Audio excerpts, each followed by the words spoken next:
என்னுடைய மதிப்பிற்கும் பெருமைக்கும் உரிய இன்றைய விழாவின் நாயகன் எம்.எஸ். விஸ்வநாதன் அவர்களே, நான் எத்தனையோ படம் பண்ணியாச்சு விஸ்வநாதனோட, அவ்வளோ படம் பண்ணியிருக்கேன். நான் அன்றைக்கி ஒரு லிஸ்ட்டு போட்டு பார்த்தேன், எவ்வளோ படம் பண்ணியிருக்கேன் எம்எஸ்வியோட அப்படின்னு நினச்சி பார்த்தா பெரிய லிஸ்ட்டாக இருக்குது. எல்லாத்தையும் பற்றி சொல்லணும் போல் இருக்குது. ஆனால் நேரம் எவ்வளோ ஆகும்னு தெரியல எனக்கு. நண்பர்களே, தோழர்களே, சகோதரர்களே, ரொம்ப நாளாகவே இந்த மாதிரி எம்எஸ்வி அவர்களை பாராட்டுகின்ற ஒரு பாக்கியம் எனக்கு கிடைக்காமலே இருந்து வந்தது. அந்த பாக்கியம் இன்று எனக்கு கிடைத்திருக்கிறது என்பதிலே நான் பெரும் மகிழ்ச்சி அடைகிறேன். எம்எஸ்வி அவர்களை பற்றி சொல்லும்போது, அதாவது எந்த பாராட்டு விழாவும் சரி அவருக்கு பத்தாது. என்னுடைய படத்திலேயே, அவர்கள் படத்திலேயே வருகின்ற கண்ணதாசன் எழுதிய வரிகளை நான் இங்கே சொல்ல கடமைப்பட்டிருக்கிறேன். கங்கை வெள்ளம் சங்குக்குள்ளே அடங்கி விடாது என்று ஒரு லைன் எழுதினார். அது யாருக்கு பொருந்தும் என்றால் எம்.எஸ். விஸ்வநாதன் அவர்களுக்குத்தான் பொருந்தும்.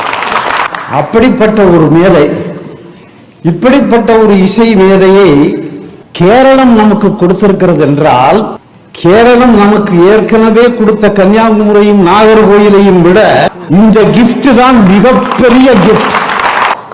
நினைச்சு பார்க்க முடியுமா?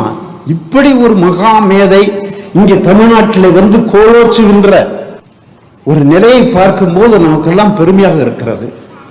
வந்தவர்களை வாழ வைக்கும் தமிழகம் என்று சொல்வார்கள், ஆனால் அது நிஜமாகவே நடந்து கொண்டிருக்கிறது. அந்த வேளையில பார்க்கும்போது எம்.எஸ். விஸ்வநாதன் அவர்களை நாம் இங்கே எவ்வளவு தூரம் அவரை பாராட்டினாலும் தகும். அப்படிப்பட்ட ஒரு சந்தர்ப்பம் எனக்கு இன்றைக்கு கிடைக்கிறது. எங்க மியூசிக் கம்போசிங் ப்ரோக்ராம் எல்லாம் அவ்வளவு இன்ட்ரெஸ்டிங்காக இருக்கும். அந்த விஷயங்களை கண்ணதாசன்கிட்டேருந்து நான் கற்றுக்கிட்டது, விசுகிட்டேருந்து நான் கற்றுக்கிட்டது எல்லாம் ஏகப்பட்ட விஷயங்கள் நான் கற்றுக்கொண்டேன்.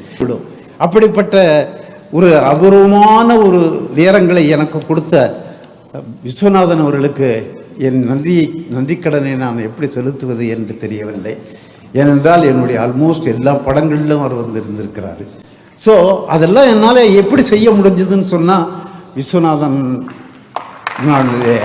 சாமர்த்தியத்தினாலும் கண்ணதாசனுடைய சாமர்த்தியத்தினாலும் என்று சொல்லிக்கொண்டு, இப்படிப்பட்ட ஒரு அற்புதமான சந்தர்ப்பத்தை எனக்கு கொடுத்த உங்களுக்கு என்னுடைய மனமார்ந்த நன்றி ஐயா, நன்றி என்று கூறிக்கொண்டு விடைபெறுகிறேன்.